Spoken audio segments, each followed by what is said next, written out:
I'm Carol Emoyo, founder Smile for Neurodiversity organization.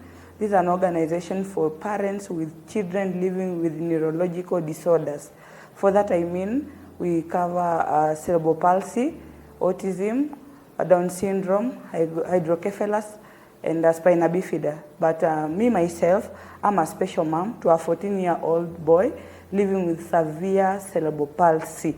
That by that I mean with 0 milestone, like no neck control, nothing, like 0.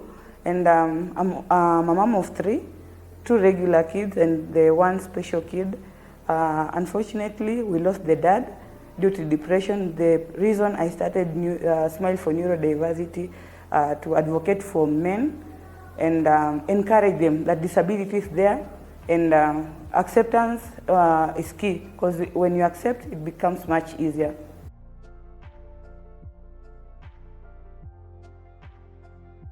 What motivated me is me myself going through all the challenges that I've been facing, and this encouraged me now to start this organization to reach out to many who are suffering the same that I'm going through.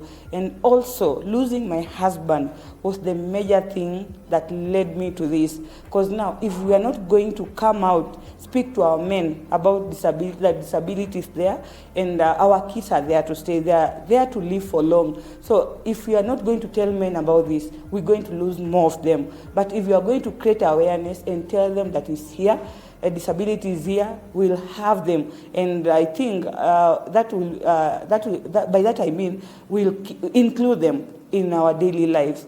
And also the other thing is, I've gone through a lot. Like as you all know, maybe in widowhood, you will be left all alone. But now, after advocacy, I've seen so many families coming out.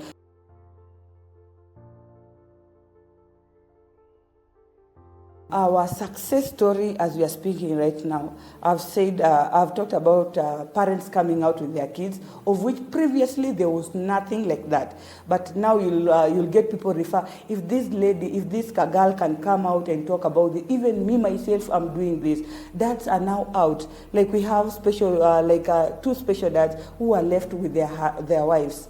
And they are now out here doing advocacy also. And the other special dads are now even back to their families, because most of the time you will get dads running away from their wives, but now dads are back to their families.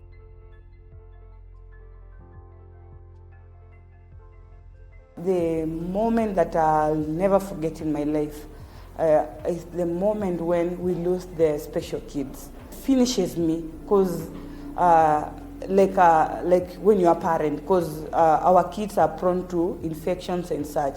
When you see one parent losing the kid, you are in that fear that maybe mine is next. The positive one is all the wins that we get and all the support that we get from other people. And also talking about that you guys coming to grant us or holding such sessions for us, these are wins for us, because now these are, and also creating platform like this one that I'm using right now. This is when people are going to know us more, and we're creating more awareness, because now maybe I was limited up to Kilimanjaro, as we can say, and now I'm beyond. Now I've reached far. And that one is a win to us, and that is so positive.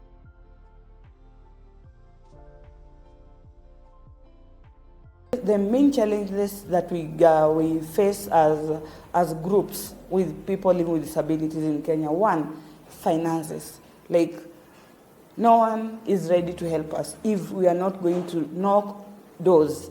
The second one is we lack assistive devices. Without that, there is no life for PWDs.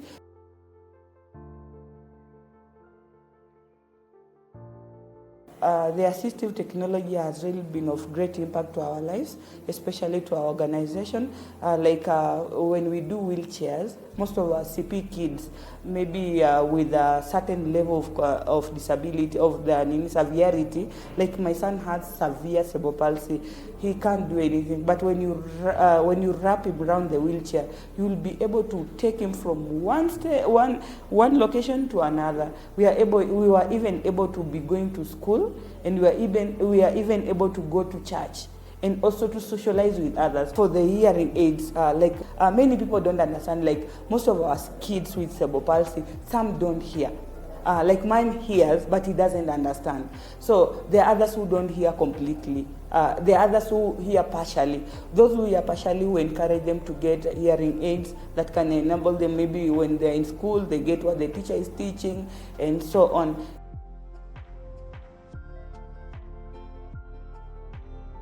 The first thing that we need to change is our perception towards people living with disabilities. Most of us take them like sometimes beggars or people who can't be productive. If we are going to change that perspective towards them, we're going to have a world that is inclusive to everyone and that can accommodate everyone.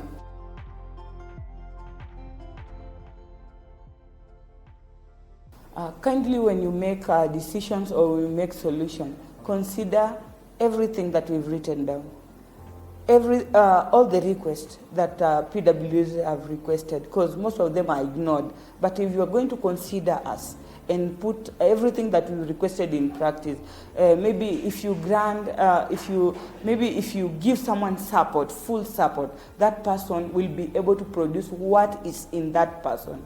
For our organization, we coming like this point now, we have the sewing machines. You'll see us, we don't have maybe the accessories, maybe the fabric, such. But when we have that, what will hinder us to produce?